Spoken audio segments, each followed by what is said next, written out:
Welcome back to today's Explainer. We are diving into something really wild today, a sweeping, hyper-ambitious blueprint for tomorrow. Specifically, we're unpacking Chapter 4 of the book, The New Business Revolution. And honestly, what makes this text so absolutely fascinating is that it doesn't just, predict a couple of shiny new tech gadgets. No, it attempts to redesign literally everything. We're talking from the deep psychology of the human mind all the way up to how we grow food globally. So let's break down this massive vision and see how all these pieces fit together. To make sense of it all, we'll be following an inside-out roadmap. We're going to start small with the values of the mind, move outward to the future family, expand that into the small city, and wrap up with the agricultural revolution. Let's jump right in. Starting with Section 1, Values of the Mind, the Foundation of the Future. Now, it might seem a bit weird to start a blueprint for physical society by talking about the mind, right? But the text has a very clear philosophy here.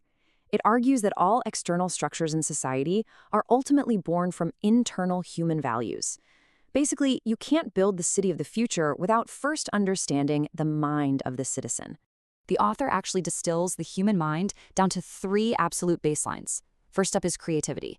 This is seen as the highest value, that divine spark driving us to build and innovate. Second is existential value, which tackles what a human being actually is. And third is energy, which is split into life energy keeping us alive and activity energy driving us to act. Acknowledging these 3 things is the absolute prerequisite for any future progress. That second point, existential value, can sound a bit academic, but the text uses a brilliant metaphor to make it super easy to grasp. It argues that modern society makes this huge mistake of thinking the physical body is the actual person.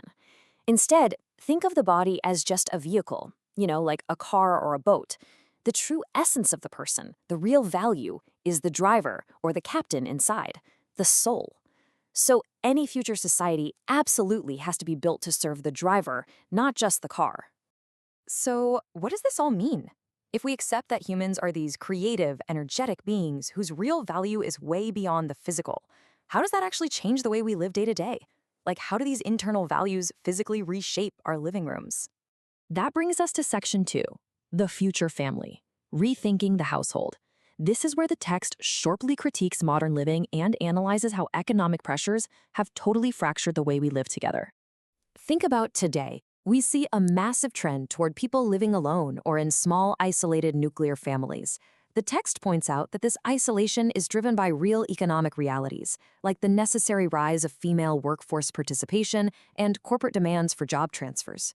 But while acknowledging that people want freedom, the author argues this model is incredibly culturally isolating. The proposed solution? A purposeful return to the 3-generation household. And this isn't about saving rent. It's driven entirely by the need for deep cultural transmission and shared purpose. In practice, expanding family culture through shared wisdom and giving elders a renewed sense of purpose looks pretty practical. By living together, grandparents provide much-needed childcare and pass down wisdom, which gives them a real, tangible sense of purpose. And to avoid that classic friction of everyone living on top of each other, the author suggests some clever architectural workarounds. Think distinct, separate kitchens under one single roof. So you get to maintain your independence, but you totally bypass that modern epidemic of isolation. Okay, let's zoom out another layer. If our homes are expanding into these larger, multi-generational spaces that prioritize connection over just being a 5-minute commute from the corporate office, how do our broader cities need to adapt to accommodate them? Section 3, the small city concept. The goal here is curing what the author calls megacity disease, that suffocating hyper-concentration you see in places like modern Tokyo. So how exactly do you dismantle a megacity? Well, the text argues that remote work and high-speed linear motor cars make geographic decentralization totally possible. Just imagine traveling across the entire country at breathtaking speeds. Thanks to futuristic tech like this, you literally won't need to live right next to your office to be an active participant in the economy. The solution proposed is a highly specific regional breakdown. Instead of one giant hub, we split the megacity's functions into specialized small cities distributed across the map. For example, a new political city could be set up in Sendai, up in the Tohoku region. The economic city could shift over to Kansai or Chugoku, and the cultural city. That finds a home in Hokuriku near Kanazawa or down in Shikoku near Takamatsu. It means citizens can pick an environment that matches their exact values, completely skipping the overcrowding of a massive centralized hub. All right, so we've redefined human value, we've restructured the family, and we've decentralized our cities. That leaves us with one massive foundational question. How in the world are we going to efficiently feed these highly specialized, decentralized cities without completely destroying the surrounding environment? Section 4, the agricultural revolution, farming in the sky. This is honestly the most concrete and visually striking part of the whole vision. It's all about breaking agriculture's historical reliance on wide open land and unpredictable weather. We are talking about industrialization on an unbelievable scale.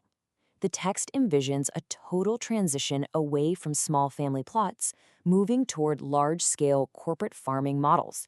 And the craziest part? Relocating crops into towering 20 to 50-story high-rise buildings. The text literally compares them to massive city skyscrapers. Inside these towers, everything is perfectly dialed in. 100% artificial lighting, and total scientific control over temperature, humidity, water, and fertilizer. Now, why go through all the trouble of building skyscrapers just for plants? Well, the math is staggering.